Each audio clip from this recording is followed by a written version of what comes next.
record awal. Jadi kita ulangi lagi, sudah kelihatan kan? Jadi memiliki roh yang luar biasa dari Daniel 6 ayat 4. Jadi 75% dari 3 dari 4 tokoh di Alkitab itu adalah orang-orang yang bekerja di dunia marketplace. Salah satunya Daniel. Daniel itu waktu dijajah, bangsanya dijajah oleh Imperial Babel itu dia masih muda. Jadi masih remaja. Tapi dia punya roh yang luar biasa. Jadi kalau kita bilang emas, sekalipun ditaruh dalam lumpur, dia tetap emas. Nah, Daniel ini saat itu, waktu bangsa jajahannya, waktu bangsa Babel ini menjajah bangsa Israel, dia mencari, Raja Babel itu mencari SDM yang berkualitas. Nah, Daniel ini masuk dalam kualifikasi itu, artinya Daniel ini pintar. Di ujung cerita kita semua tahu, cerita Daniel yang punya dampak pengaruh yang sangat luas ya. Nah, kunci keberhasilan Daniel itu kalau kita lihat itu excellent spirit atau roh yang luar biasa yang ada pada Daniel. Jadi bukan karena dia hanya pintar, tapi sebetulnya ada roh yang luar biasa yang ada dalam Daniel.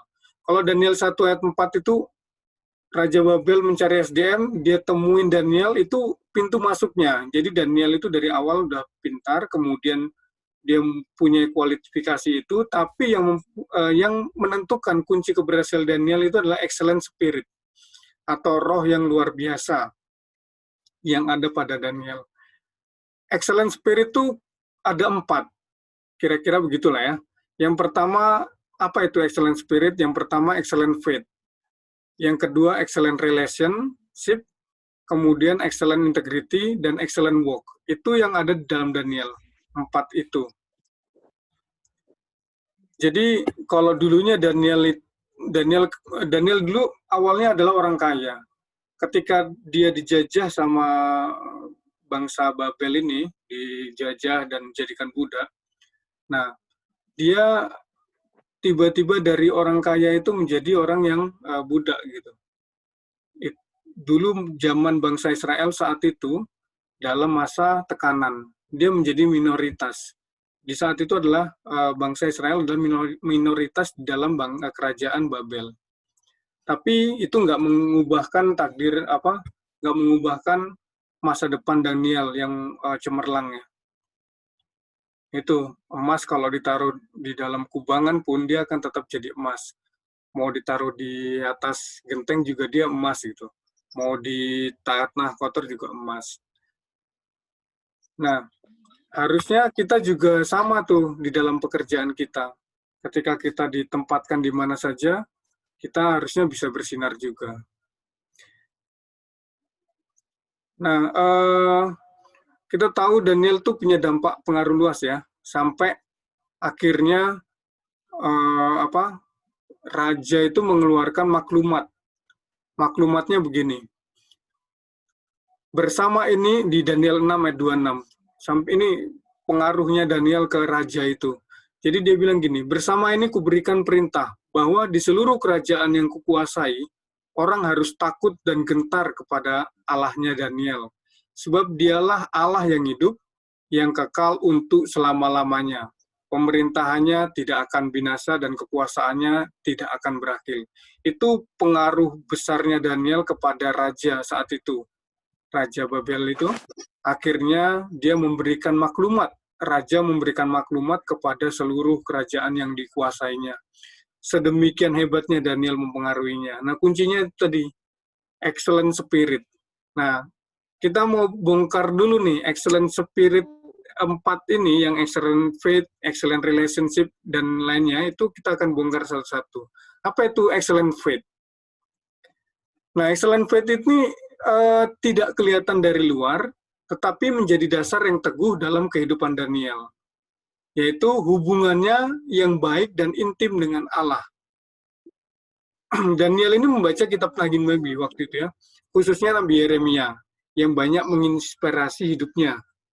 Tapi selain itu, Daniel memiliki doa yang luar biasa yang sudah menjadi gaya hidupnya. Kalau di sini ada gambar dia lagi berdoa di tingkap-tingkap rumahnya. Di Daniel 6 ayat 10 dibilang gini, ini bukti bahwa Daniel selalu berdoa menjadi gaya hidupnya.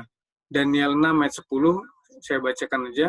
Demi didengar Daniel bahwa surat itu, perintah itu telah dibuat, pergilah ia ke rumahnya dalam kamar atasnya, ada tingkap-tingkap yang terbuka ke arah Yerusalem. 3 kali ia berlutut, berdoa, serta memuji Allahnya, seperti yang biasa dilakukannya. Daniel 6 ayat 10.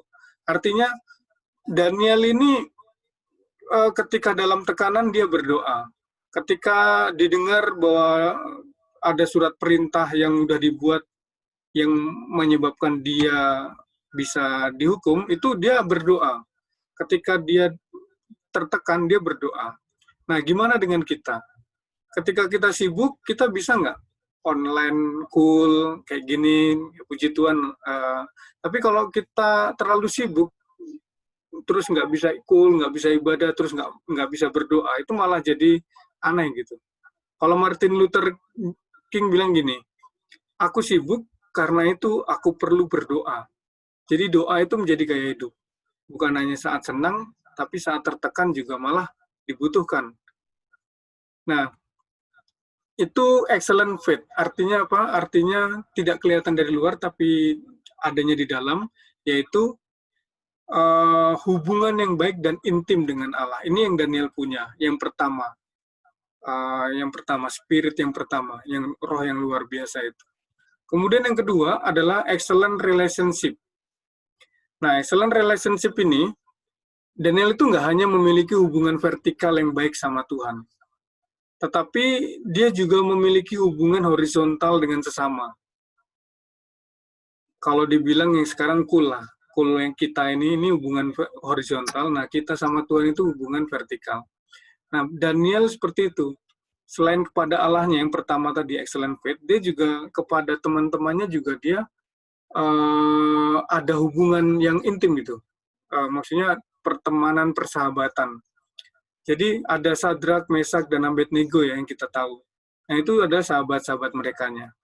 Nah ada satu ketika Daniel bingung gitu, ada tertekan gitu, dia minta pendapat dan minta berdoa sama teman-temannya. Ada di Daniel 2 ayat 17. Ini bukti bahwa dia menyertakan teman-temannya. Ketika dia tertekan, dia ngajak teman-temannya berdoa. Nih, Daniel 2 ayat 17, saya bacakan. Kemudian pulanglah Daniel dan memberitahukan hal itu kepada Hanaya, Misael, dan Asaria. Nah, Hanaya, Misael, dan Asaria ini nama Israel. Nama Babelnya adalah Sadrak, Mesak, dan Abednego. Nah, jadi dia memberitahukan hal itu kepada mereka, teman-temannya, dengan maksud supaya mereka memohon kasih sayang kepada Allah semesta langit. Daniel 2 ayat 17. Artinya Daniel nggak hanya ingat sama sahabat-sahabatnya di waktu susah, tapi juga ketika dia tertekan juga dia mengingat dan minta dukungan doa. Jadi mereka berdoa bersama, terus minta Tuhan menolong gitu. Nah itu waktu susah, waktu tertekan. Bukan hanya waktu susah, waktu tertekan, Daniel ingat sama teman-temannya, tapi juga waktu senang, dia juga ingat. Di Daniel 2 ayat 48-49 itu waktu dia diangkat sama raja, Daniel bilang gini, lalu raja memuliakan Daniel, dianugerahinya dengan banyak pemberian yang besar, dan dibuatnya dia menjadi penguasa atas seluruh wilayah Babel dan menjadi kepala semua orang bijaksana di Babel. Dan menjadi atas permintaan Daniel, raja menyerahkan pemerintahan wilayah Babel itu kepada Sadrak, Mesak, dan Abednego. Daniel 2 ayat 48-49. Artinya apa? Daniel bukan hanya ingat datang ke sahabat-sahabatnya ketika susah atau ketika tekanan, tapi ketika dia senang, ketika dia sukses, dia juga datang ke teman-temannya, sahabat-sahabatnya, dan mengangkat semuanya. Dia rekomendasikan teman-temannya. Nah, itu yang bagus dari Daniel. Bukan hanya vertikal, tapi horizontal juga. Nah, apalagi yang dimiliki Daniel, roh yang luar biasa itu. Yang ketiga adalah excellent integrity. Nah, ini integrity itu artinya begini, perkataan kita dan tindakan kita itu sama, konsisten, jujur, setia, disiplin, apalagi ya. Memiliki karakter yang kuat, tidak kompromi, bertanggung jawab, lurus, tulus hati, dapat dipercaya, itulah semua ya. Itu excellent integrity. Jadi utamanya adalah perkataan kita dan tindakan kita itu sama. Dan hati, perkataan, dan tindakan itu sama. Itu integrity. Nah, Daniel punya roh itu, yang tiga ini, integrity. Di Daniel 1 ayat 8, ini menunjukkan dia punya integrity. Daniel berketetapan untuk tidak menajiskan dirinya dengan santapan raja dan dengan anggur yang biasa diminum raja. Dimintanyalah kepada pemimpin pegawai istana itu supaya tak usah menajiskan dirinya. Ini kalau di gambarnya, teman-temannya memakan ayam, dia tetap memakan sayuran. Dia puasa Daniel terus, jadi dia nggak mau menajiskan diri dengan saat itu ya, dengan makanan-makanan raja. Nah, sekarang itu banyak sekali perusahaan yang menghadapi krisis integritas. Karena itu CCTV laku keras di mana-mana. Di mana-mana orang mau mastiin karyawannya bekerja, itu pasang CCTV supaya dia tahu, oh ini lagi kerja.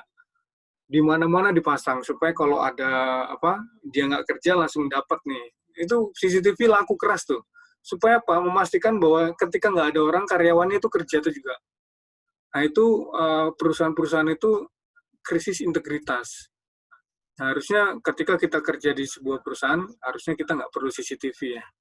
Karena kita udah punya integritas, punya spirit yang nomor 3 ini. Nah,